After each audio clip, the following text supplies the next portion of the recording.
তুমি না তওবা করেছিলে? তুমি না শুধুমাত্র আল্লাহর জন্য সবকিছু ছেড়ে দিয়েছিলে? বুঝতে পেরেছিলে কোথায় তোমার আসল ঠিকানা? ভুলে গেছো? আবার কোন পাপ তোমায় গ্রাস করে নিল?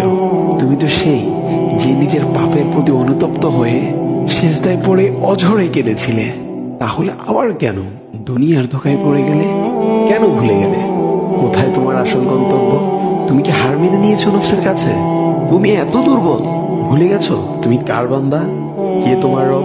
তোমার রব তো সর্বশক্তিমান। সর্বশক্তিমানের বান্দা আবার কখনো দুর্বল হয় নাকি? মৃত্যু পর্যন্ত লড়ে যাও তুমি। শয়তানকে দেখিয়ে দাও তোমার ইমানের পাওয়ার। শয়তানের ধোকায় পড়ে অনেক পাপ করে ফেলেছো, তাই নিরাশ হয়ে গেছো তুমি, তাই না? তুমি কি জানো না তোমার রব কতটা মহান? তিনি তো তোমাকে ক্ষমা করার জন্য অপেক্ষা করছেন। তাই ফিরে আসো সেই রবের দুয়ারে, যার দুয়ার কখনো বন্ধ হয় না। ভিডিওটি ভালো লাগলে একটি শেয়ার করে দিবেন, হয়তোবা আপনার একটি শেয়ারও কারো হেদায়েতের ওসিলা বনে যাবে।